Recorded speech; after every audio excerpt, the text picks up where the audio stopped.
مکہ T V Urdu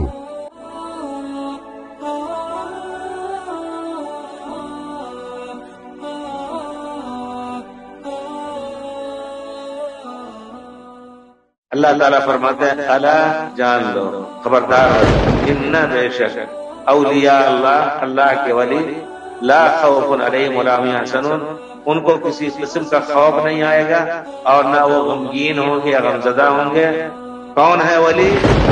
جو اللہ پر ایمان لاتے ہیں، ہر اس چیز سے ڈرتے ہیں جس سے اللہ تعالیٰ کی ناراضگی کا خطرہ ہے۔ تو ہر مسلمان اگر اس طرح ہے وہ ولی ہے۔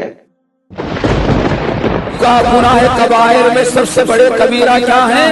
صحابہ کرام نے کہا بلا یا رسول اللہ، نوشتن ٹیک لگا کے بیٹھے اور فرمایا الاشراک باللہ، اللہ تعالیٰ کے ساتھ شرک کرنا سارے کبائر میں سب سے بڑا کبیرہ گناہ ہے۔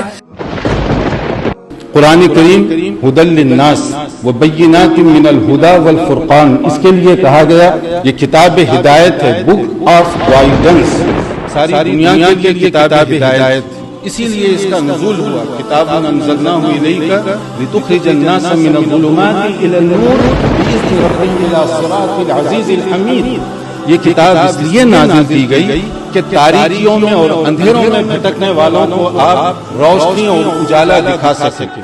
جو گھر اس میں قرآن کی روشنی نہ ہو 100 بتیاں لگا لیں لیکن وہ تاریک گھر سمجھا جائے۔ اور اسلام کا بنیادی رکن ہے کہ سارے انسانوں کا مالک، خالق، رب، رہبر ایک ہی ہے، وہ اللہ سبحانہ وتعالی، اور یہ عالمی بھائی چارے کے لیے فرض ہے۔ اس کے بنا عالمی بھائی چارہ ممکن ہی نہیں۔ صحابیات بوڑھے کاٹ دیے گئے نبی کو منظور تھا، صحابہ شہید کر دیے گئے نبی کو منظور تھا، مکہ کو چھوڑ دینا نبی کو منظور تھا، بھوکے پیٹ رہنا نبی کو منظور تھا۔ اما عائشہ فرماتی ہے میرے نبی نے ایک دن میں 2 بار کبھی پیٹ بھر کر کھانا نہیں کھایا، چنے میں آٹے کی روٹی نہیں کھائی، میرے نبی کے دسترخوان پر 2 سال جمع نہیں ہوئے، یہاں تک کہ رسول اللہ کے پاس چلے گئے۔